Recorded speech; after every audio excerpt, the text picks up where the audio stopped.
चल रहा था क्षार धात्विक और क्षारीय मृदा धात्विक ना, ये टॉपिक चल रहा था लेक्चर 2। और हमने कहा था क्षार धात्विक कौन कौन सी होती है?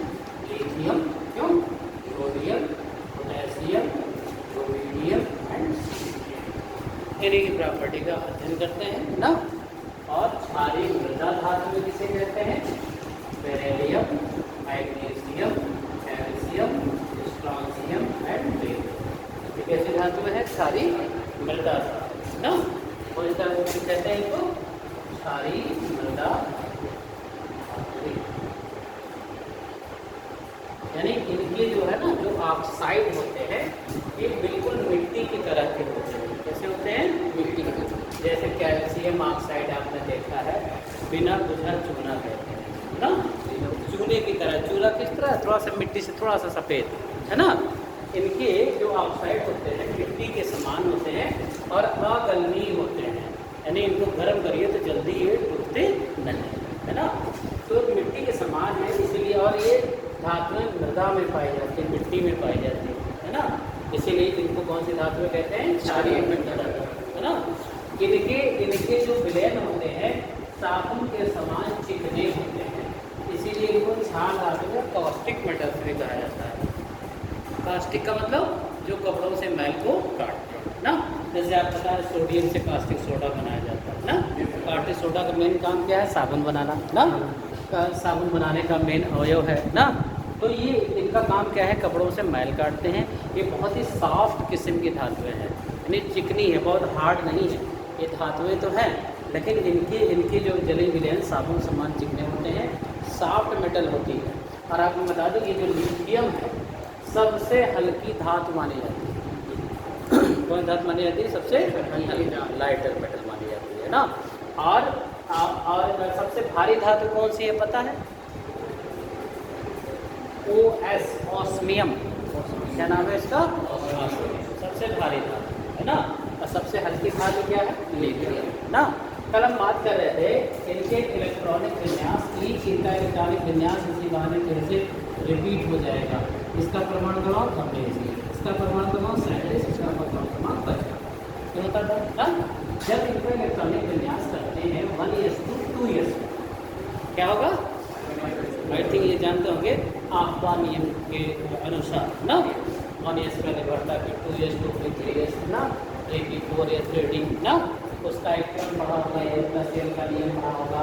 फिर 4s पहले क्यों बढ़ जाता है, 3d बाद में क्यों बढ़ता है? अगर ये नहीं जानते हैं बता दीजिए, एल प्लस एल की वैल्यू निकाल लेते हैं। जिसका मान ज़्यादा आ जाए, जान लीजिए जिसका मान कम आए इलेक्ट्रॉन पहले उसी में प्रवेश करते हैं, निम्नतम ऊर्जा स्तर होता है, ठीक है ना। और देखिए इसके लिए 4 है एल की वैल्यू 4, और यस में जाता है एल की वैल्यू 0 होती है ना। इसका मान 4 आया। अब देखिए ये एल की वैल्यू 3, डी में जाता है एल का मान 2 होता है, ये देखिए 5 आता है ना। पहले चौथा एनर्जी लेवल में 4s में प्रवेश करेगा, फिर 3d में जाएगा।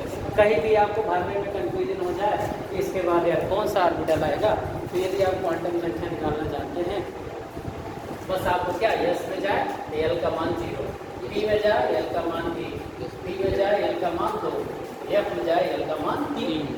और ये साथ में एक कोष के पीछे लिखा ही जाता है ना। और मान लीजिए 2 या 2 से अधिक के लिए सेम आ जाए, है ना, तब क्या करिए? जैसे देखिए 4s 3d और 4p। अब देखिए इसके लिए देखिए 4 + 0 4 आ रहा है, 3 2 5 आ रहा है, 4 1 5 आ रहा है, देख रहे हैं ना। अच्छा 5s भरेगा तब भी 5 + 0 बराबर 5 आ जाएगा। अब देखिए 3 ऑर्बिटलों के लिए 5 5 5 आ रहा है ना, n + l की वैल्यू। तो जिसकी मुख्य क्वांटम संख्या कम होगी पहले उसमें प्रवेश करेगा। तो इसका क्वांटम नंबर कम क्या है? देखिए 3 4 5, जबकि n + l की वैल्यू 3 के लिए क्या आ रही है? सेम आ रही है, 5 आ रही है ना। देखिए s में जा रहा है, l का मान 0 रहता है ना। ये देखो 4 में जाए 4 फिर 5 है, 4 फिर 5 का मतलब 4 में जो लिखी है 5 इस इलेक्ट्रॉन 5 इलेक्ट्रॉन नहीं है, ये इसका योग है, n + l का योग। जो आप भरते हो तो रटवा दिया जाता है ना, पहले 2s आएगा, फिर 2p आएगा, फिर 3s आएगा, फिर 3p आएगा, फिर यहाँ पर 4s आ जाता है, फिर 3d चल के यहाँ आ जाता है। तो आपको याद करने के क्रम से बचने के लिए तरीका बता रहा हूँ। अगर ऑर्बिटल कहीं भूल जाए आप तो इसके बाद क्या आएगा, तो आप n प्लस l की वैल्यू से निकाल सकते हैं, ठीक है ना। n प्लस l की वैल्यू जितना पहले कम आएगा, पहले इलेक्ट्रॉन उसी में प्रवेश करेगा। मान लो 2 या 2 से अधिक ऑर्बिटल के लिए n प्लस l की वैल्यू समान आ जाए। जैसे ये देखो 3d के 4p के लिए, 5s के लिए, 3d के लिए समान आ जा रहा है। कैसे समान, वही निकालना मैं बता रहा हूँ कैसे समान है ये। हाँ जी, हेलो हेलो हेलो, ये कैमरा ऑन नहीं है, चालू। हाँ बताइए। हाँ देखिए, 3 डी में जाए एल का मान 2, 3 2 5, पी में जाए एल का मान 1, 4 1 5, ये देखिए 5 प्लस 0। अब 3 ऑर्बिटल के समान आ गया ना n प्लस की वैल्यू। तो पहले किस में इलेक्ट्रॉन जाएगा, 3d में, फिर किस में जाएगा, 4p में, फिर किस में जाएगा, 5p में। ऑर्बिटल क्रम सेट हो गया। ऑब्जेक्टिव भी आता है कि कौन सा क्रम ऑर्बिटलों का सही है ना, यही लगा के चेक कर लिया करिए आप, है ना। तो आपको पता चल जाएगा किस में इलेक्ट्रॉन कब जाना चाहिए। तो हम बात कर रहे थे इनका इलेक्ट्रॉनिक विन्यास। देखिए 1s2 2s1 सोडियम का, 1s2 2s2 2p6 3s1, है ना। देखिए आप मुख्य क्वांटम संख्या बदल रही है, लेकिन s ऑर्बिटल में ही इलेक्ट्रॉन जाएगा, s1। इसीलिए पहली बात, ये किस ब्लॉक के है लिखा जाता है, s ब्लॉक के तत्व। किस ब्लॉक के तत्व है, अंतिम इलेक्ट्रॉन जिसमें प्रवेश कर जाए, एंटर कर जाए, जान लीजिए वह तत्व उसी ब्लॉक का तत्व है ना। और वर्ग कैसे निकालते हैं, ये जो इलेक्ट्रॉन लास्ट वाला प्रवेश करता है, यानी एक इलेक्ट्रॉन प्रवेश किया है, इसलिए ये फर्स्ट ए वर्ग के है। कहाँ है ये, फर्स्ट ए। और सारणी निम्न के स्थान विभाजना आ जाए तो सीधे करिए इलेक्ट्रॉनिक विन्यास। अब बता दीजिए कि इनका अंतिम इलेक्ट्रॉन s ब्लॉक में जाने के कारण इन्हें पहली बार s ब्लॉक के तत्व कहा जाता है ना। और अंतिम उपकोष में एक इलेक्ट्रॉन प्रवेश करता है, इसलिए इनका वर्ग क्या है, फर्स्ट ए है, दिया गया है ना। तो सबके इलेक्ट्रॉनिक विन्यास का डेली कोड ऐसे 19। देखिए आप चाहें तो जब कोई अक्रिय गैस का विन्यास आप कर लेते हैं, तो आप चाहें तो उसको 60 में बार बार ये रिपीट करेंगे आप, है ना। उससे बचने के लिए क्या करते हैं कि अक्रिय गैस के विन्यास को क्रोड में कर देते हैं। किस में कर देते हैं, क्रोड में। जैसे आप यहाँ पे ये नियान तक हो गया है 10 तक ना, तो सीधे 60 पर ट्रिक में ये देखिए नियान कर दीजिए। चाहे तो इसके पहले आर्गन है, आर्गन को भी कर सकते हैं आप 18 ना। तो चाहे तो बहुत 60 ना करें। तो देखिए आप बताइए 2 पीसेस तक हो गया, तो फिर क्या होता है 3s2 3p6 4s1, क्या होता, ये देखिए 10 2 12 6 18 1 19, है ना। स्पेस बचाने के लिए मान लीजिए 60 में ऐसा कर सकते हैं। चाहते तो आप सीधा इसको क्रोड में करके 18 को, यानी चाहे तो यहाँ बंद कर देते आर्गन और सीधा लिखते 4s1, देखा है ना। ये तरीका, चाहे इतने ऑर्बिटल आप गायब कर दीजिए ना। 60 में ये विन्यास आपको मालूम होना चाहिए। अच्छा लास्ट में 3s1 4s1 है, यहाँ क्या होगा 5s1 6s1 7s1 ऐसे आएगा लास्ट में। उसके अंदर के कोड पूरे भर जाएंगे। चाहे तो 60 में इसको करिए, इसके पहले 36 है क्रिप्टन, कौन सी अक्रिय गैस है, है ना। तो आप Kr को क्रोड में कर दीजिए, ठीक है ना, अक्रिय गैस। यहाँ डायरेक्ट लिख लीजिए 5s, क्यों, है ना। ये देखिए 36 और एक 37। यहाँ क्या क्रोड में कर दे बताइए, जीनान इसके पहले, जीनान का परमाणु क्रमांक कितना था 54, और जीनान कौन सी गैस है, इनर्ट गैस, है ना। तो बताइए यहाँ हम क्रोड में कर दें जीनन, और यहाँ लिखते 6s1। ये जो डायरेक्ट लिखा है आप तरीका समझ में आ रहा है कैसे क्यों लिखा जाता है। केवल अक्रिय गैसों को ही क्रोड में करते हैं जो जस्ट उसके पहले है, ठीक है ना। आप चाहे तो इसको लिख देते नियान और 3s1, क्या लिख देते, और इसको लिख सकते थे हीलियम, तो चला गया हीलियम और 2s1 ऐसे। लेकिन अब इतने छोटे छोटे हैं तो मतलब कि बहुत शार्ट तरीका अपनाने की जरूरत नहीं है। अब जैसे बार इसका लंबा करते आप 87 वाले का लंबा करते है ना, 1:2 सारे ऑर्बिटल आपको याद होने चाहिए, या तो N+L नियम से आप चेक कर लेते हैं उसको, है ना। तो अब ऐसे अगर मान लीजिए अब आपको 87 फ्रांसियम का करना है तो सीधे 86 इसके पहले है आखिरी गैस कौन से, रेडॉन, कौन सी आखिरी गैस है, आर्यन। ये देखिए क्रोड में किया और उसको किया 7s1, है ना, हो गया इलेक्ट्रॉनिक विन्यास ना। आप देखिए आवर्स एक और हाइड्रोजन देखिए इसके ऊपर टंगा है, लेकिन क्योंकि वो क्षार धातु नहीं है, हाइड्रोजन क्या है, अधातु है ना। और आप पढ़ने जा रहे हैं क्षार धातु में और क्षारी मृदा धातु में, तो इन्हीं की पोजीशन की हम बात करेंगे। अदरवाइज एक आवर्त अभी और 1s1 हाइड्रोजन का होता ना। ये भी एस ब्लॉक का क्यों माना गया आप समझ सकते हैं, एस में ही उसका भी इलेक्ट्रॉन जाता है ना, तो हाइड्रोजन भी एस ब्लॉक का है ना। तो अब देखिए अच्छा, अब इनका इलेक्ट्रॉनिक विन्यास कहते हैं कि सर ये परमाणु क्रमांक याद नहीं होता। अच्छा बताइए, जस्ट इसके बाद का है ना, बस एक एक बढ़ाते जाइए, पूरा इलेक्ट्रॉनिक विन्यास भी तैयार। और सब बेरिलियम का क्या होगा 4, 11 है जिसका क्या होगा 12, 19 है जिसका क्या होगा 20, 37 है इसका क्या होगा 38, 55 है तो क्या होगा 56। अच्छा बताइए 87 है तब अगली जो गैस आएगी 88 रेडियम, क्या होगा रेडियम, रेडियो एक्टिव तत्व है ना। अब बताइए इसका इलेक्ट्रॉनिक विन्यास ये छोटा है तो कर दीजिए 1s2 2s2, 4 हो गया ना। इसका कर दीजिए 1s2 2s2 2p6 3s2, ये देखिए ना, ये देखिए सेकंड में गया।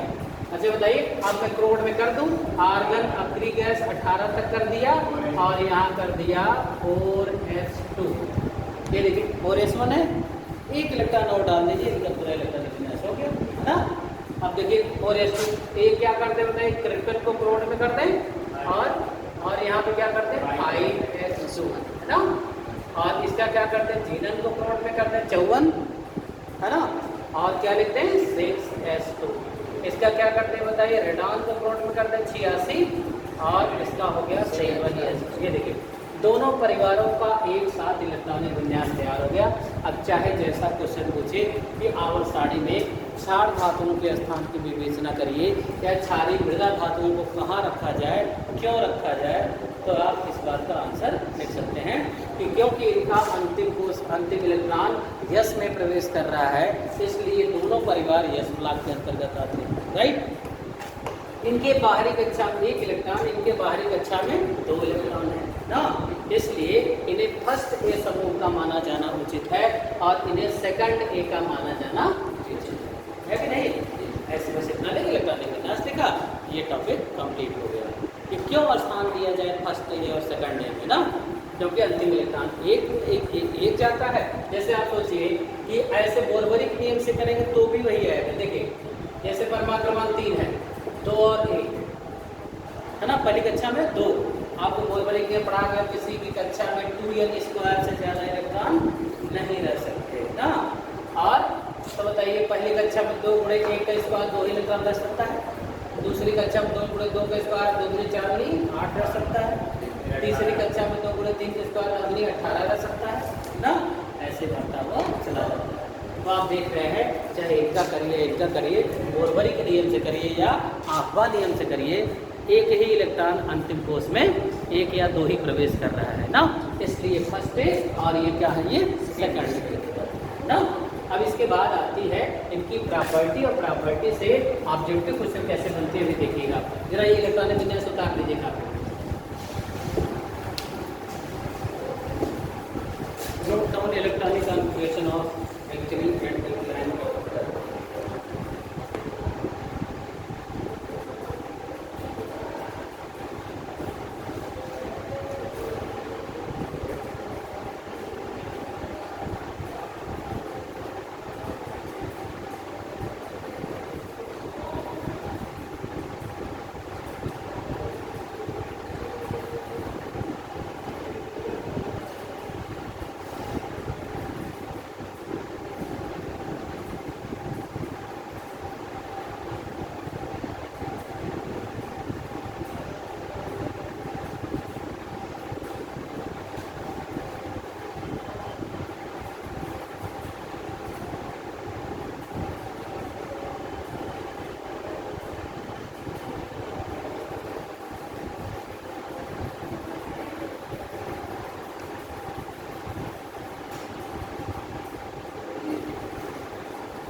रूडेनियम अपवाद है ना?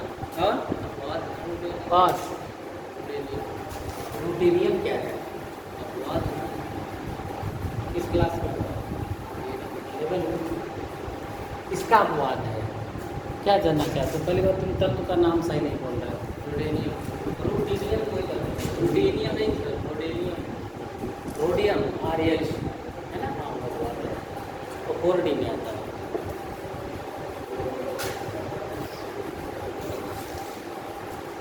वो एल्कली मेटल नहीं है, वो ट्रांजिशन मेटल में आता है, डी ब्लॉक। ठीक है, और डी ब्लॉक में कॉपर और क्रोमियम भी अपवाद है। कॉपर और क्रोमियम प्रोड्यूस नहीं है।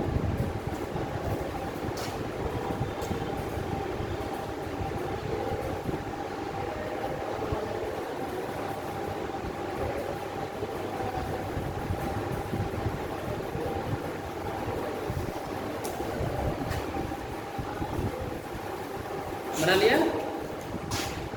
इनके क्षार धातुओं के गुण, प्रॉपर्टी ऑफ एल्कली मेटल के प्रॉपर्टी से बहुत क्वेश्चन पूछे जाते हैं। क्षार धातुओं के गुण, ठीक है उतार।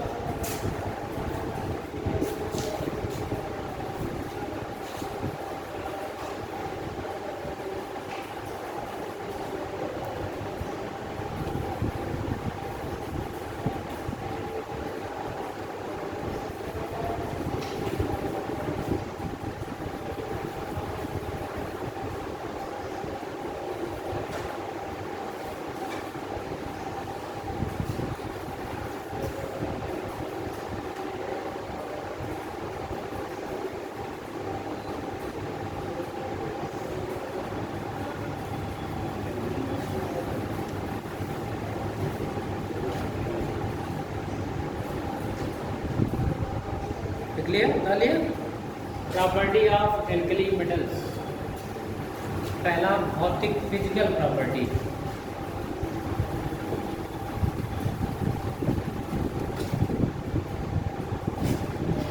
भौतिक गुण फिजिकल प्रॉपर्टी।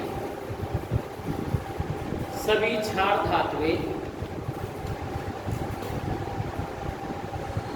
बहुत नर्म हल्की व सभी क्षार धातुएं बहुत नर्म हल्की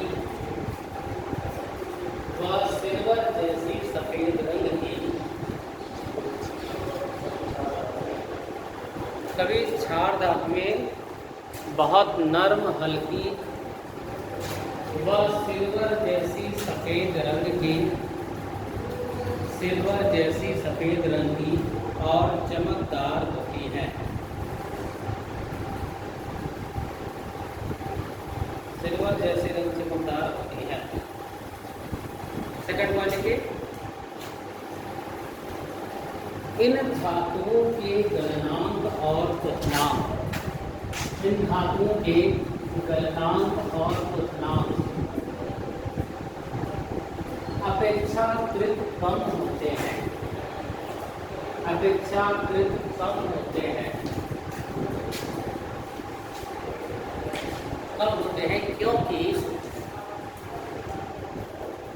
अपेक्षाकृत कम होते हैं क्योंकि इनकी जालक ऊर्जा का मान, इनकी जालक ऊर्जा का मान कम होता है। इनकी जालक ऊर्जा, लाइटिस एनर्जी भी बताते हैं क्या होता है, लिखते जाइए। इनकी जालक ऊर्जा का मान कम होता है।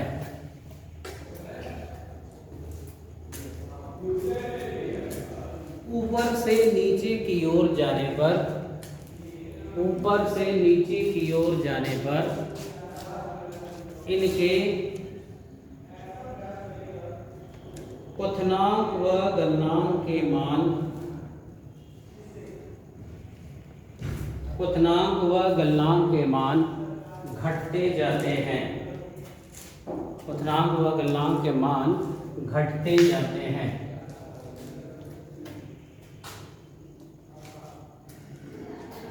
Melting point and boiling point है ना, ये इसकी बात चल रही है। तो बताइए जैसे लिथियम है, इनकी एक्चुअली क्या होती है, इनकी BCC संरचना में एग्जिस्ट करते हैं। BCC का मतलब होता है ठोस अवस्था पढ़ा होगा, ये इंटरफाइनल होगी। पहली अवस्था ठोस अवस्था, इसको कहते हैं बॉडी सेंटर्ड क्यूबिक। क्या कहते हैं इसको? हाँ बताइए, हाँ बताइए जी जी।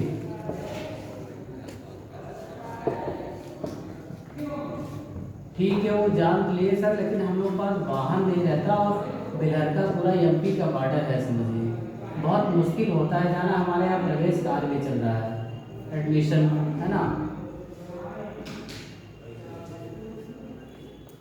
हाँ हाँ हाँ सर, बिल्कुल बिल्कुल बिल्कुल बिल्कुल सर, बिल्कुल।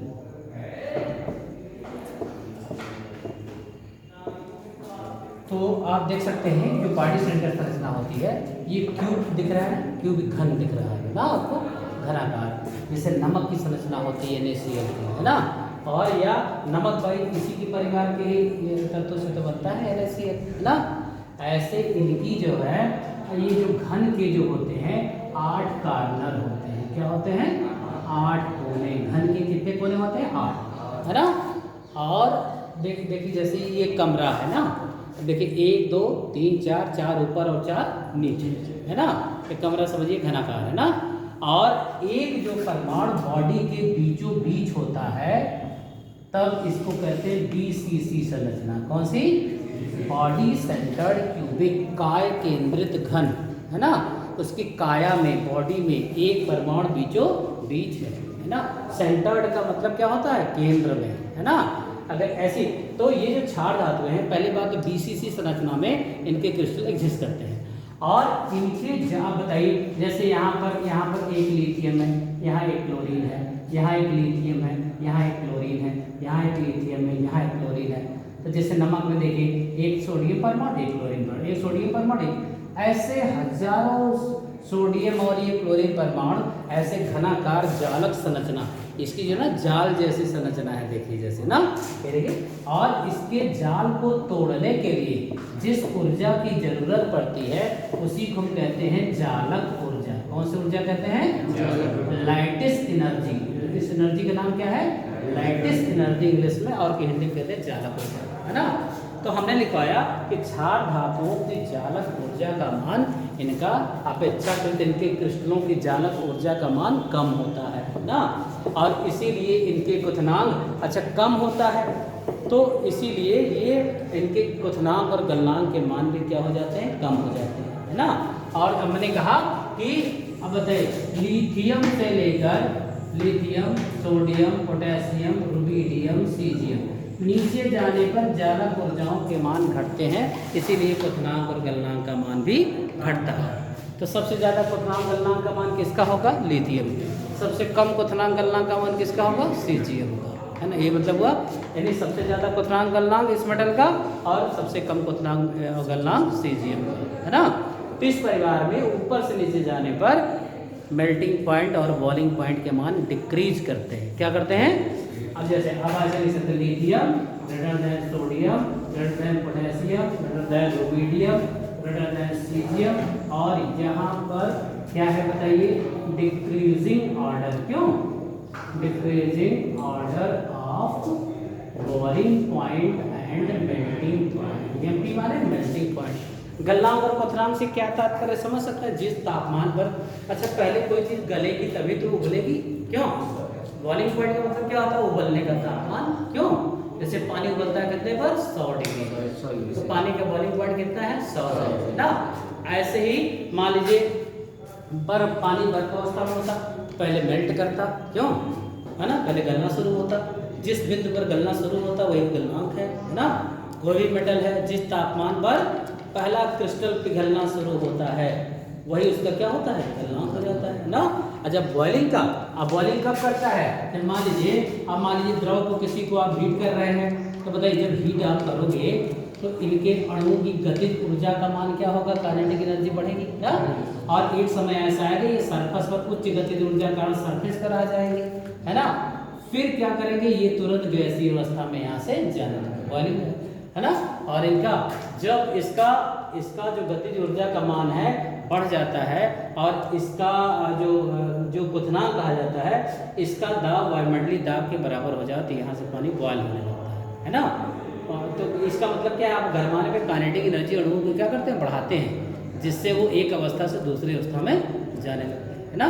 यानी बॉइलिंग पॉइंट पर क्या हुआ, वही उबलने का बिंदु, है ना। और गलनांक क्या हुआ, मेल्ट करने का बिंदु ना। आप सोच सकते हैं कि नमक में ताकत है कि पानी में तुरंत गला देता है, नमक पानी में डालिए तुरंत खत्म, है ना, अपना अस्तित्व खो देता है। लेकिन आप नमक को कभी गर्म करके देखिएगा, गर्म करके मेल्ट कर पाते हैं, आप अपने घर में नहीं कर पाओगे। इसका गलनांक 802 डिग्री होता है, 802। नमक का क्रिस्टल वाला ढोका वाला नमक ले आइए, और ऐसे 100 डिग्री, ज़्यादा से ज़्यादा आप घरों में कितना तापमान उत्पन्न करते हो, 100 पे तो पानी बॉयल करता है ना। बहुत ज़्यादा बड़ा वाला गैस चूल्हा लगाओगे 200 डिग्री तक पहुँचा दोगे, है ना। लेकिन इसके बावजूद भी नमक गलेगा नहीं। आप कहिए कि गलनांक निकाल लें नमक का, उसके लिए स्पेशल ऑपरेटर्स लगाना पड़ेगा, ज़्यादा टेम्परेचर, इतना भट्टी में उच्च तापमान की भट्टी का प्रयोग करना पड़ेगा नमक गलाने के लिए, है ना। इतना मजबूत उसका बॉन्ड होता है Na और Cl का, है ना, क्योंकि एक डोनर का है और एक एक्सेप्टर का है, एक ने दिया और दूसरे ने लिया, तो उनके बीच जो बंधन होता है बहुत मजबूत होता है ना। उस मजबूत बॉन्ड को तोड़ने के लिए ज़्यादा ऊर्जा की ज़रूरत है ना। और जबकि पानी में देखिए, पानी में डाला कि तुरंत ऐसे से हिला दिया और तुरंत नमक घुल गया, उसका बॉन्ड टूट गया, है ना। तो आप उसमें आप केमिकल बॉन्डिंग वाले चैप्टर में पढ़ेंगे क्यों ऐसा होता है, क्योंकि पानी ध्रुवीय विलायक है, प्लस माइनस घेरने लगता है, खींचने लगता है इसके अणुओं को और उसके बॉन्ड को तोड़ देता है। पानी में वो ताकत होती है, डामर वाले चाहे जितना भी बढ़िया क्वालिटी सड़क बना लें, अगर शुरुआत में पानी तेज़ से बरस गया तो सड़कें उभड़ जाती है, देखा होगा जी। डामर वाला चाहे जितना बढ़िया क्वालिटी है बना लीजिए, तो पानी में क्या है, बॉन्ड को तोड़ने की क्षमता है ना, है ना। हाँ, तो हम बात करें ये उतार लीजिए, ये सब आपको कंडीशन में काम आएंगे। कौन सा ऑर्डर है, घटता का, इसका क्वथनांक और द्रव्यमान, है ना। उतारी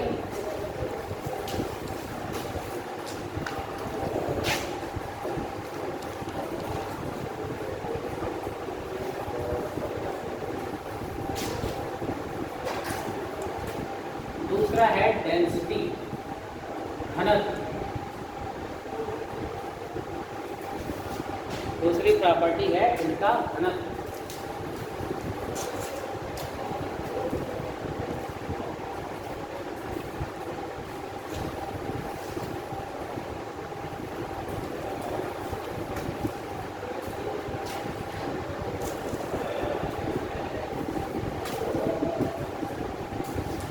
डाल दिया।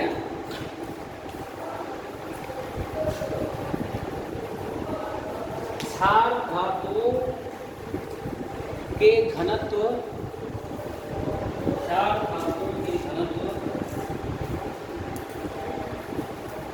ऊपर से नीचे जाने पर,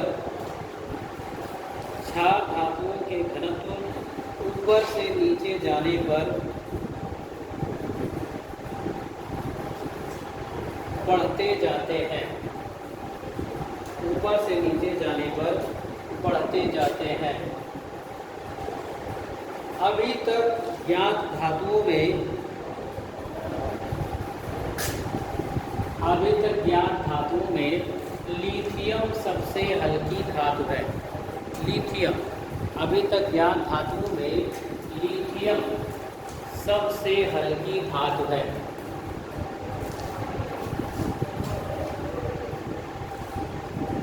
लिथियम सबसे हल्की धातु है। पहला जगह लिखिए, पोटेशियम धातु, पोटेशियम धातु सोडियम से हल्की है।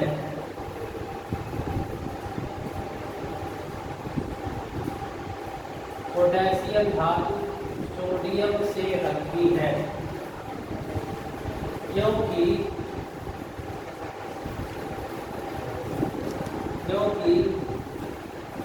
पोटेशियम का आकार,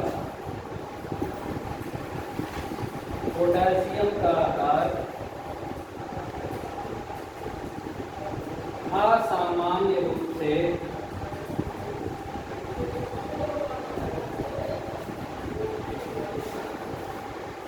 असामान्य रूप से बड़ा है, असामान्य रूप से बड़ा है। आप देखिए थोड़ा सा इस क्रम में अपवाद है जी, इनकी डेंसिटी है, क्या है, घनत्व। अभी आपने क्या पढ़ा कि नीचे जाने पर इनके घनत्व बढ़ते हैं, है ना। जरा यहाँ क्रम देखिएगा, एक्सेप्शन देखिएगा। लिथियम का 0.534 ग्राम पर सेंटीमीटर क्यूब, इसका 0.972 ग्राम पर सेंटीमीटर क्यूब, इसका 0.859 ग्राम पर सेंटीमीटर क्यूब, इसका इतना, इसका इतना। आप देख रहे हैं जनरल ट्रेंड है कि बढ़ता जा रहा है, लेकिन एक जगह डिफॉल्ट है। कहाँ पर? अब जितने अपवाद विवाद वाले क्वेश्चन होते हैं वही कंपटीशन में पूछे जाते हैं, है ना। अब आप देखिए इसका घनत्व हमने क्या कहा, ऊपर से नीचे जाने पर घनत्व बढ़ता है, लेकिन जरा इसका घनत्व देखिए, इससे कम हो गया ना।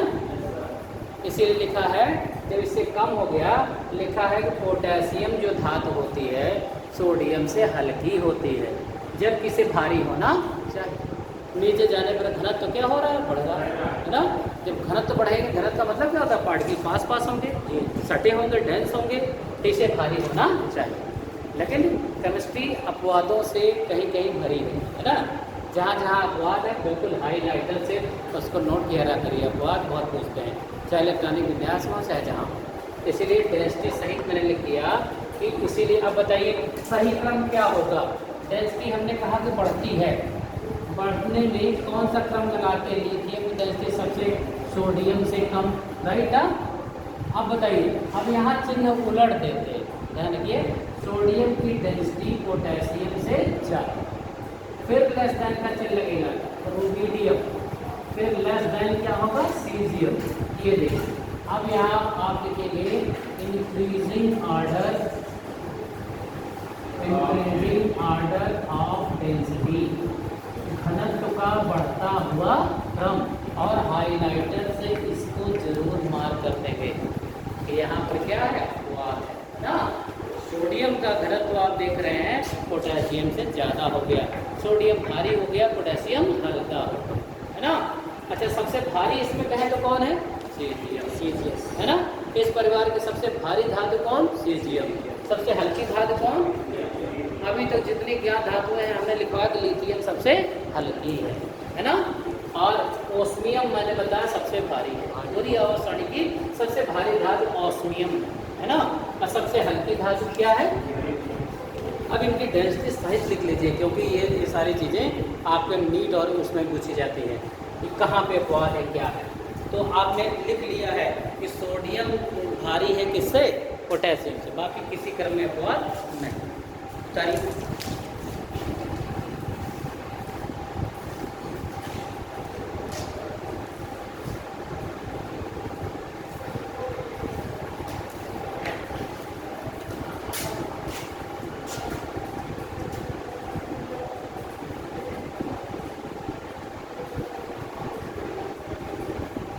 metal is heaviest among the following.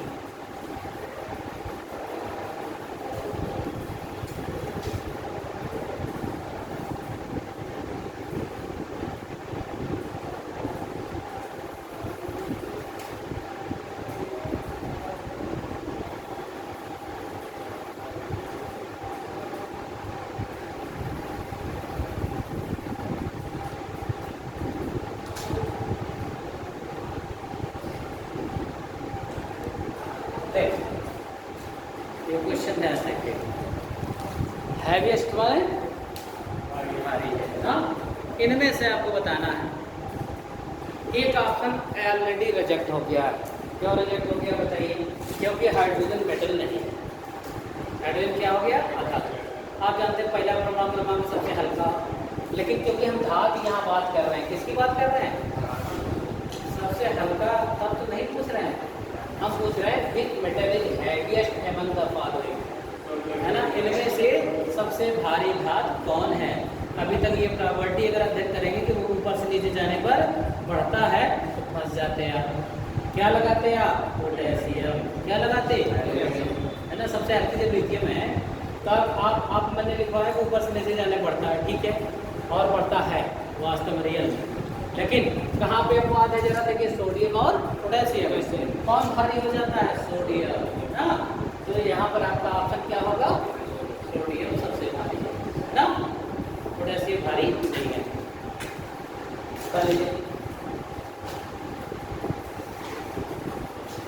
ज्वाला का रंग, colour of flame, colour of flame.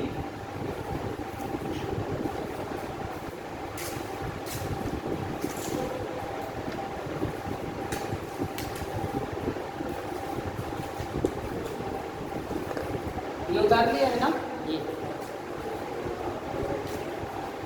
इतनी इंग्लिश चल जाएगी, समझ में आ रहा है ना? क्यों? आपको आगे साइंस सब इंग्लिश में ही पढ़ना है। Which metal is heaviest among the following? ज्वाला का रंग इसका। अच्छा, कभी आप जब सड़क के किनारे जाते हैं रात में, देखिए कुछ सारी लाइटें जो लगी हुई थी पीली पीली रोशनी फेंकती है, देखा कभी? स्ट्रीट लाइट है ना, और कुछ एकदम वाइटिश फेंकती है ना। तो कई रंगों से होते हैं, कभी कभी आप पन्नियाँ लगा देते हैं तो अलग अलग रेड कलर की लाइट हो जाती है तमाम ना। तो ये जो सोडियम, जो पीला पीला रोशनी फेंकता है, सोडियम लैंप होते हैं। वो क्या होते हैं? वो उसमें सोडियम धातु की वाष्प भरी रहती है, इसीलिए जब उसकी ज्वाला निकलती है, प्रकाश आता है, पीले रंग का प्रकाश आता है ना। इससे भी आप क्या, अगर ज्वाला का रंग जानते रहेंगे, हाँ हाँ गैस, वहाँ वेपर स्ट्रीट लाइटों में नहीं, जो दूर तक प्रकाश फेंकता है। आर्गन बल्ब में तो आर्गन है, इनर्ट गैस है। जैसे सोडियम कभी कभी मिलाया जाता है, बल्ब की क्वालिटी डिपेंड करेगा, सस्ता और महंगा है ना। स्ट्रीट लाइट में जो बल्ब होता है पीली पीली रोशनी फेंकते हैं दूर तक, वो सोडियम लैंप है ना। कुछ क्रिप्टन जिनान अक्री गैसों के लैंप होते हैं, शाइनिंग बोर्ड, कभी कभी दूर से देखिए साथ किसी में घुसिए, बड़ा सा बोर्ड लगा, दूर से चमकीला दिखाई देगा है ना, उसमें नियान का प्रयोग होता है ना, नियान लैंप लगे होते हैं। शाइनिंग बोर्ड, लो शाइन बोर्ड जो बनते हैं, सब इनर्ट गैसेस। रेडियम बहुत महंगा, रेडियम ऐसे नहीं कि कह देते हैं बस रेडियम आपकी कौन सी गैस है, ये रेडियो एक्टिव है, आसानी से रेडियो एक्टिव मिलेगी क्या इन सब में भरने के लिए, है ना। आर्गन जो होता है बल्ब में जो भरा जाता है, ये सब जैसे ही फूट जाए, लेकिन धमाके के साथ फूटता है ना, आवाज़ आती है, बल्ब में फूट जाए, आर्गन गैस बाहर वायु से रिएक्ट करती है, क्योंकि वहाँ एटमॉस्फेयर इनर्ट होना चाहिए गैस के अंदर, बल्ब के अंदर, है ना। अगर जरा सा ऑक्सीजन के संपर्क में आया, तुरंत उससे रिएक्शन करके धमाका हो जाता है। ये नहीं, ये तो दूसरा, ये टंगस्टन बना है, इसका जो फिलामेंट है टंगस्टन का है ना। हाँ येलो देता है, लेकिन वो येलो और इस येलो में अंतर है ना। एक मिश्र धातु, हाँ येलो येलो कलर दिखता है, इसके नीचे खड़ा हुआ नहीं दिखेगा, ये मिक्स फिलामेंट की वजह से होता है ना। और जैसे जो ट्यूब लाइट भरी होती है देखो, है ना, ट्यूब लाइट में एक तरफ जलता है, उसके बाद पूरी रोशनी फैल जाती है ना। तो इन्हीं सब इनर्ट गैसों का कहीं कहीं इनमें यूज होता है। तो ज्वाला का रंग से पहचानेंगे कि कभी कभी ज्वाला का रंग पूछता है सोडियम कैसा जलता है, पोटेशियम का रंग क्या है ना, लिथियम का रंग क्या है ना। देखिए जरा, लिथियम का, lithium, sodium, potassium, rubidium, caesium.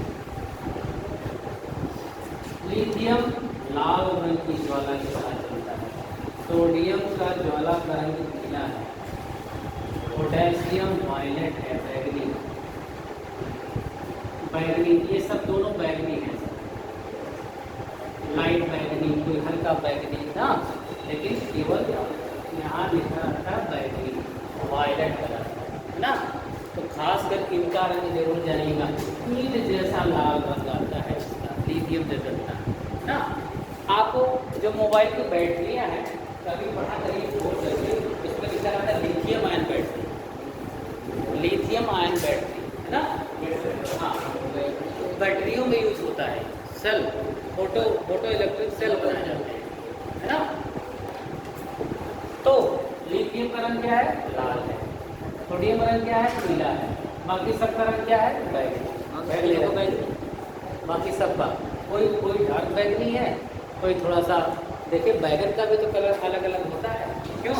बैगनी माने बैगन जैसा है, जैसे क्रिम्सन रेड। आपके बाजार में 2 टाइप के बैगन आते हैं। देखिए, एक हरा हरा आता है, एक ब्लैक बैगनी कलर का, शुद्ध बैगनी कलर का आता है ना। हमारे इलाहाबाद में हरा हरा बैगन नहीं मिलता। एक सफ़ेद आता है। सफ़ेद भी आता है ना। हाँ, एक सफ़ेद लंबा वाला आता है ना। हाँ, तो वो अलग अलग जो प्रजातियाँ अलग अलग एटमॉस्फेयर में पैदा होती हैं, इसलिए उनका कलर चेंज होता रहता है ना। अब देखिए खीरे का रंग देखिए आप, है ना। शुद्ध खीरा अलग बताएगा, वो हरा हरा हरा मोटा मोटा हर सीजन में मिलता है ना। अजीब सा ऐसा खाएगा तो जैसा लगता है कि पानी कहाँ चला गया, पानी पानी जैसा लगता है, प्योरिटी नहीं होती है। इस मौसम जो खीरा आ रहा है देखिए, हरे हरे वाले, जिसमें दाने दाने होते हैं ना, वो देखिए कितना प्योर खीरा आता है ना। तो सीजन ऑफ मौसम, ये सब हाइब्रिड प्रजातियाँ हैं, क्रॉस करके बनाई गई है। हाँ, तो ज्वाला का रंग आपने देखा है ना। हाँ, नेक्स्ट इस तरह है परमाणु व आणविक त्रिज्या। परमाणु व आणविक त्रिज्या।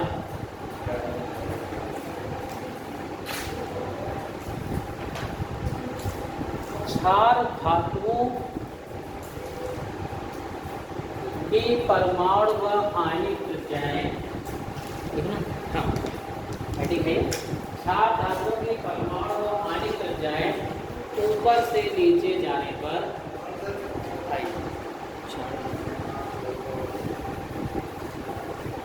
क्षार धातु परमाणु व आणविक त्रिज्याएं ऊपर से नीचे जाने पर बढ़ती जाती है।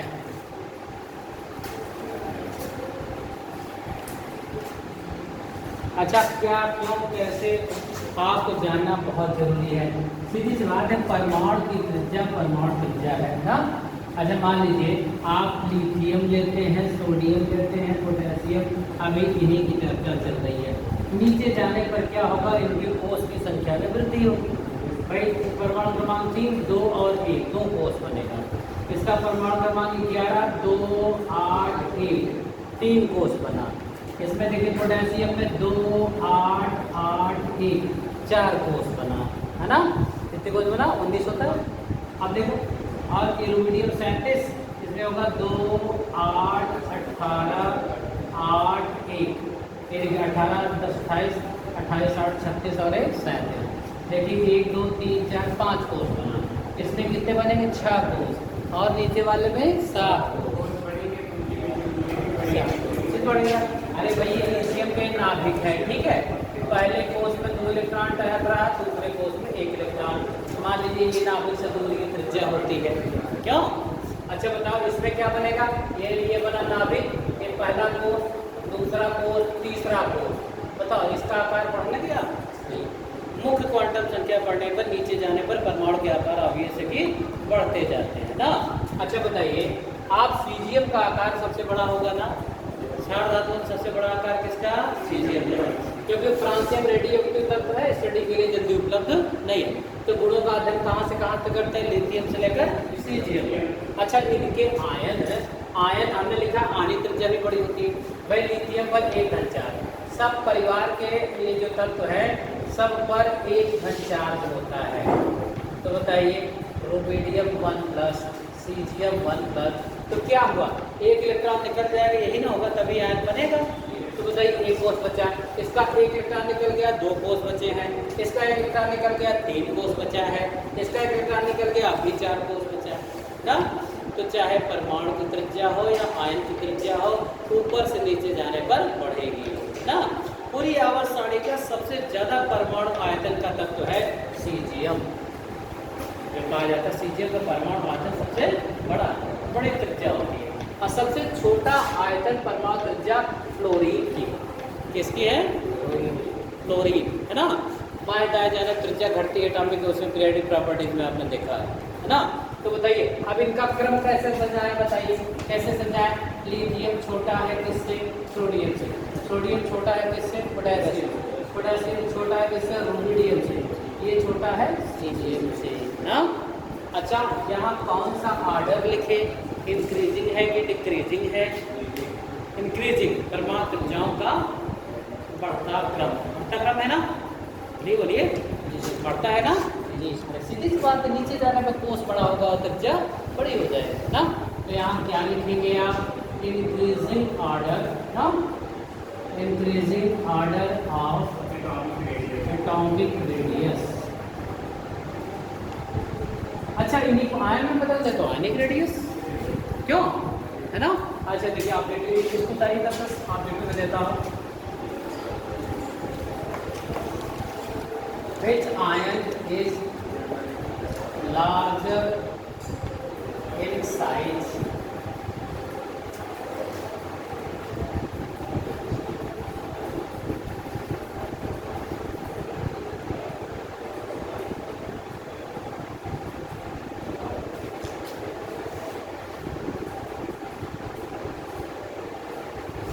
ये भी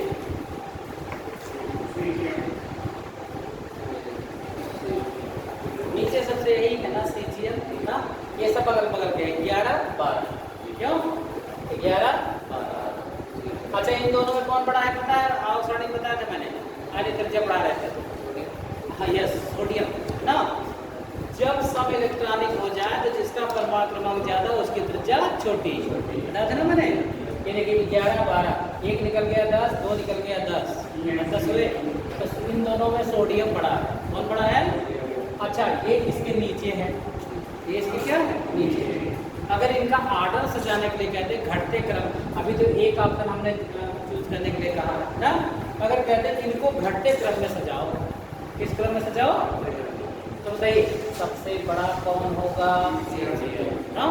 देन सबसे बड़ा कौन होगा? कैल्शियम। ये देखो कैल्शियम क्या 2 8 8, अभी तो 3 कोष बचेंगे ना इसके, 8 2 10 8 18, क्यों? और इनमें कितने कोष बचेंगे? 2 8 2 8, 2 कोष बचेंगे ना। अब इन दोनों में कंपेयर जाने लिए ये बड़ा और ये छोटा, तो सबसे छोटा कौन हो जाएगा? मैग्नीशियम ना। तो सबसे बड़ा कौन हो जाएगा? सीजीएम। ये देखिए अरेंज हो गया। इसके बाद क्या आएगा? मैग्नीशियम आएगा। ये सबसे बड़ा सोडियम ना, सोडियम आएगा। देन कौन आएगा? मैग्नीशियम आएगा। और ये हो गया आयनिक त्रिज्या का दाखला, है ना। अब आई थिंक अब बात विचार कर रहे होंगे आप लोग ना, पता नहीं।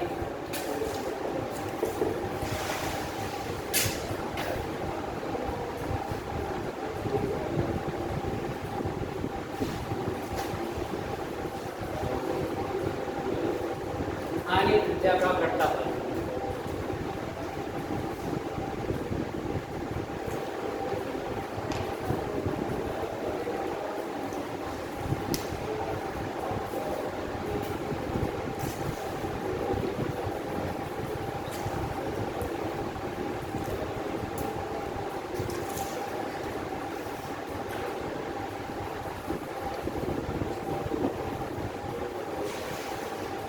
लाइट नहीं चल रही क्या इसमें? उसको रिफ्लेक्ट करती है क्या? चमक कोई है इसमें? कोई है दिखाओ।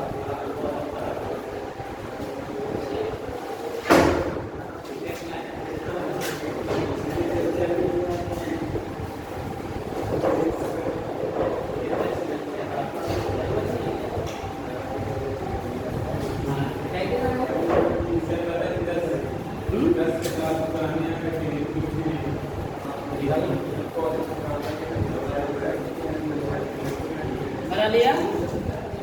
आगे बैठ जाओ। आज लड़कियां पीछे क्यों बैठी है? हर जगह लेडीज फर्स्ट होता है, यहाँ बैठना चाहिए वो। ठीक है, देर में है क्या? ठीक है, कोई बात नहीं, इधर बैठ जाते, हवा भी लग रही थी इधर। बेटा हाँ बेटा, हम से पहले आई थी, वो जगह हम खाली थी, भर गए। ये बिठा दें हैं? हमने परमाणु और आणविक त्रिज्याओं की बात कर लिया। अब ये द्रव अमोनिया में विलेयता, ये भी बहुत इंपॉर्टेंट पॉइंट है। द्रव अमोनिया में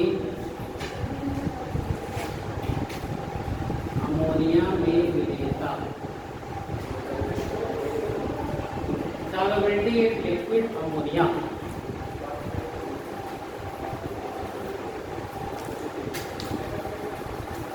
ये भी क्वेश्चन पूछा जा चुका है कि क्षार धातु में द्रव अमोनिया में घुल जाती है, जबकि क्षारीय मृदा धातुएं द्रव अमोनिया में नहीं घुलती है ना। एक परिवार घुलता है, एक परिवार नहीं घुलता, है ना। विलेयता माने घुलने की कैपेसिटी, है ना। द्रव अमोनिया का मतलब होता है अमोनिया का जलीय विलयन। क्यों? अमोनिया को द्रव में डाल देते, द्रव अमोनिया का विलयन, ठीक है ना। इनमें कैसे क्या होता है इसके साथ लिखिएगा। क्षार धातु में द्रव अमोनिया में विलय हो जाती है। क्षार धातु में द्रव अमोनिया में विलय हो जाती है।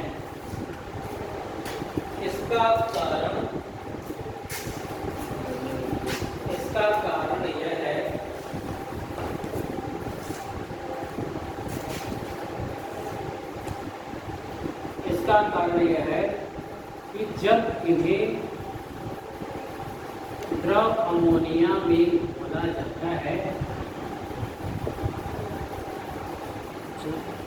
जब इन्हें द्रव अमोनिया में घोला जाता है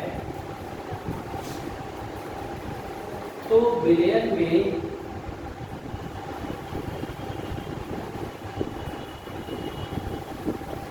अमोनिएटेड इलेक्ट्रॉन, अमोनीकृत इलेक्ट्रॉन, हिंदी में लिखिएगा अमोनीकृत इलेक्ट्रॉन उत्पन्न होते हैं। जैसे कि अमोनीकृत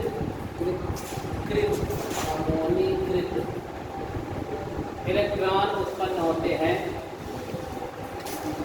अमोनीकृत इलेक्ट्रॉन, अमोनिएटेड इलेक्ट्रॉन उत्पन्न होते हैं, जिसके कारण ये द्रव अमोनिया में घुल जाते हैं।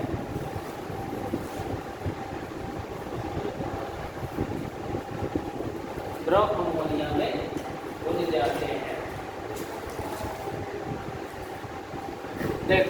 देखो ये बहुत ये ही क्वेश्चन ऐसा पूछ दिया गया था, यूपीटी नीट में पूछा गया है। सोडियम इलेक्ट्रॉन को त्यागेगा ना। अच्छा, इलेक्ट्रॉन को त्यागता है तो क्या कहीं इलेक्ट्रॉन उड़ जाता है? क्या नहीं, उसी के आसपास होगा, जिस एरिया में वहीं के आसपास चक्कर लगा रहा होगा, है ना। ये इलेक्ट्रॉन जब मुक्त होता है और अमोनिया के विलयन में जब ये डाल दिया जाता है तो अमोनिया के बहुत सारे मालिक्यूल, मान लीजिए एक्स मालिक्यूल, ना, तो क्या करता है ये इलेक्ट्रॉन इसी के साथ बाइंड हो जाता है। क्या हो जाता है? जुड़ जाता है ना। और देखिए NH3 का यक्स पॉलीमेरिक फॉर्म में, पॉलीमर फॉर्म में, जैसे एथिलीन से पॉलीएथिलीन बनता है, एन हो जाता है। तो आपने हाई स्कूल में पढ़ा होगा SSN पॉलीएथिलीन ना, बहुत सारे अणु है ना। तो अमोनिया के बहुत सारे अणु इलेक्ट्रॉन को, ये जो क्षार धातु है, इलेक्ट्रॉन को त्यागती जाती है, बहुत सारे इलेक्ट्रॉनों को ऐसे डॉट बॉन्ड से जोड़ती जाती है। तो क्या हो जाता है? ये प्लस हो जाता है और ये माइनस की तरह बिहेव करता है, जैसे आयनिक योग है। भाई आप कहते हैं नमक पानी में क्यों घुलता है? क्योंकि ये पानी को घोलते ही मान आयनों में टूट जाता है ना, तभी तो घुलता है। इसीलिए आप कहते हैं भाई ये अमोनिया तो कोई आयन नहीं था, अमोनिया तो उदासीन यौगिक है, क्षारीय यौगिक है, तब क्यों खुल गया? आयन भी नहीं बने ना। उसी का जवाब है कि ये इलेक्ट्रॉन जब त्यागता है वो इलेक्ट्रॉन जाकर के इसी के साथ जुड़ जाता है और ये माइनस हो जाता है और ये प्लस, ठीक है ना। इसीलिए क्षार धातुएं अमोनिया में क्या हो जाती है? घुल जाती है ना। तो ये गलत, ये रिएक्शन बना लीजिए। और देखिए क्वेश्चन की तरह पूछा गया था, the solubility of alkali metal in ammonia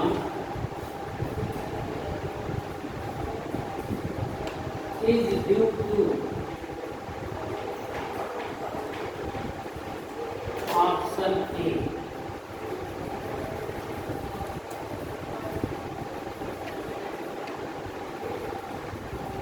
sodium ion, option B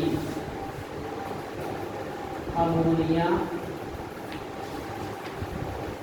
option C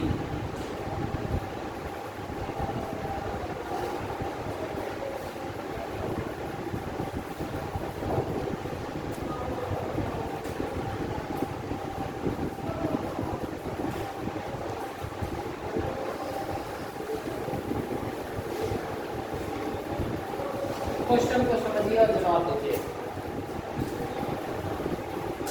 solubility of alkali metal in ammonia due to, यानी क्षार धातुओं का अमोनिया में घुलना किसकी वजह से होता है? ड्यू टू, है ना, किसकी वजह से? पहला ऑप्शन है सोडियम आयन की उपस्थिति के कारण, अमोनिया की उपस्थिति के कारण, अमोनिएटेड इलेक्ट्रॉन की उपस्थिति के कारण, या अमोनियम हाइड्रोक्साइड के कारण। ये देखिए आपके सामने जवाब होगा। इस तरह ऑब्जेक्टिव क्वेश्चन बना लेगा ना। किसकी वजह से घुलती है? Due to presence of ammoniated electron. Hindi और अंग्रेजी दोनों भाषा में जानते रहिए, अमोनिएटेड इलेक्ट्रॉन या अमोनीकृत इलेक्ट्रॉन। हिंदी बोलना थोड़ा सा और डिफिकल्ट होता है यदि आप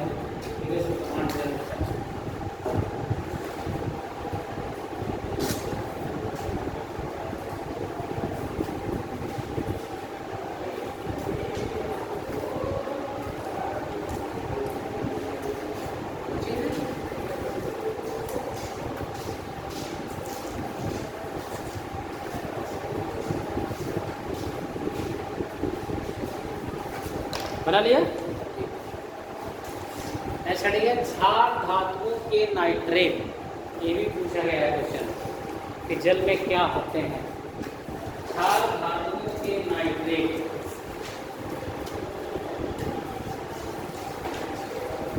नाइट्रेट ऑफ एल्कली मेटल्स, क्षार धातुओं के नाइट्रेट।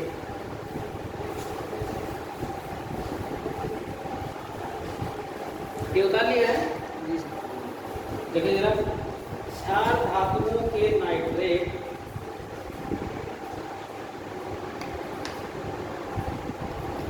क्षार धातुओं के नाइट्रेट जल में विलेय होते हैं। क्षार धातुओं के नाइट्रेट जल में विलेय होते हैं जब इनका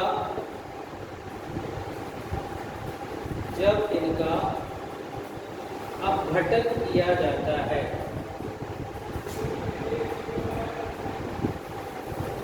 तो ये नाइट्रोजन डाइऑक्साइड व ऑक्सीजन देते हैं। नाइट्रोजन डाइऑक्साइड व ऑक्सीजन देते हैं।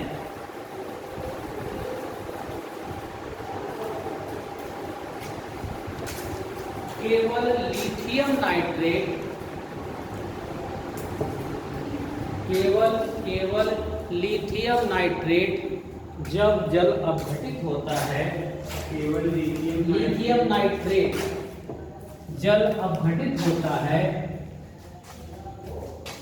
तो नाइट्रोजन डाइऑक्साइड व ऑक्सीजन तो नाइट्रोजन डाइऑक्साइड व ऑक्सीजन दोनों प्राप्त होते हैं।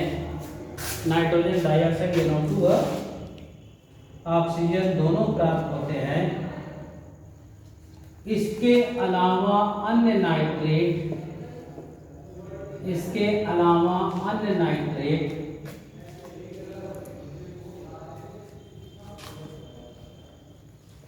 नाइट्राइट बनाते हैं। नाइट्राइट बनाते हैं और ऑक्सीजन गैस उत्पन्न करते हैं। ऑक्सीजन गैस उत्पन्न करते हैं। नाइट्राइट अन्य धातुओं के नाइट्राइट बनाते हैं। ये देखिए नाइट्राइट बनाते हैं और ऑक्सीजन उत्पन्न करते हैं।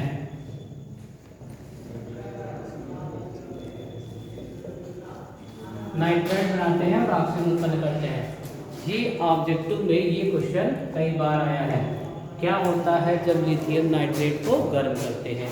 आप देखिए, आप यहाँ पर ये लिथियम नाइट्रेट ऐसा यौगिक है कि नाइट्रोजन डाइऑक्साइड और ऑक्सीजन दोनों देता है। ये देख रहे हैं आप, ये देखिए इस अनुपात में क्रिया होती है। जब इसको गर्म करते हैं तो देखिए 4 लिथियम है, ये लाइट 2 वो बना, 2 ऑक्सीजन इधर, 4 दूनी 8 इधर, 8 2 10 और 2 12।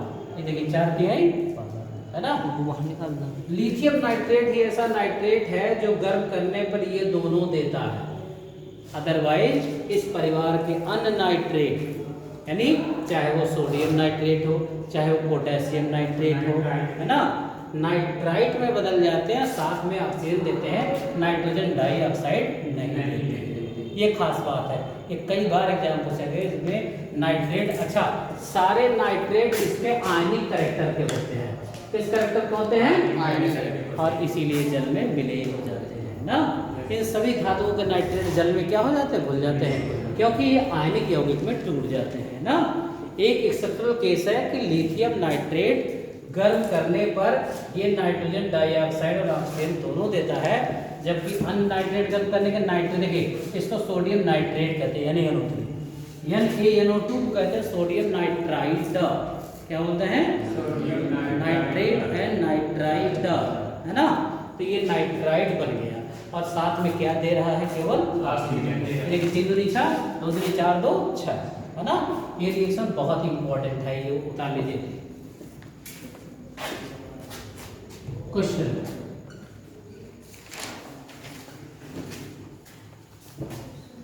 विच रिएक्शन, सर हाँ अगर छोड़ दे कोचिंग से 5 बस ये आप बेटी पहले जो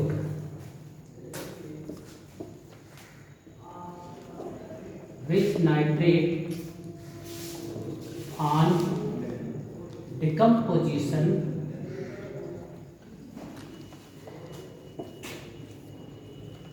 give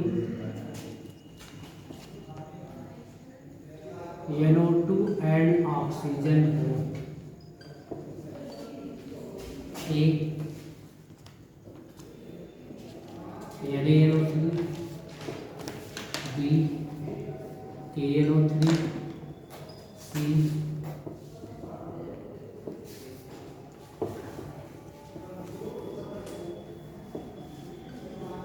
NaNO3 का होल ट्वाइस D NiNO3। ये देखिए क्वेश्चन, ये ऑब्जेक्टिव इस तरह है। Which nitrate on decomposition give NO2 and O2 both? Sodium nitrate चलो अभी क्या बता रहा हूँ मैं इतनी देर से? केवल लिथियम नाइट्रेट है जो दोनों देता है। क्या लिखवाया है इसमें? देखिए ना, लिथियम नाइट्रेट ये NO2 और O2 दे रहा है, और अन्य नाइट्रेट क्या देते हैं? केवल ऑक्सीजन और नाइट्राइट में बदल जाते हैं, है ना। क्या बताओ इसका मतलब क्या है? ये देखो ये NO2 और O2 दे रहा है। अच्छा, इसी तरह देगा, देखिए नाइट्राइट बदलेगा ऑक्सीजन देगा, पोटेशियम भी इसी तरह बदलेगा, KNO2 देगा और O2 देगा। ऐसे ये भी जो कैल्शियम नाइट्रेट है ये भी NO2 नहीं देगा, ऑक्सीजन देता है ना। तो अब समझ लीजिए कौन सा ऑप्शन सही होगा? लिथियम नाइट्रेट, है ना, है ना। यहाँ डिकम्पोजिशन पर ये देगा, अदरवाइज सारे के सारे नाइट्राइट में चेंज हो जाएंगे और क्या देंगे? साथ साथ ऑक्सीजन, है ना। चलिए नेक्स्ट हम कंटिन्यू करेंगे। कोचिंग है आप लोग की, इसको ऑफ करिए।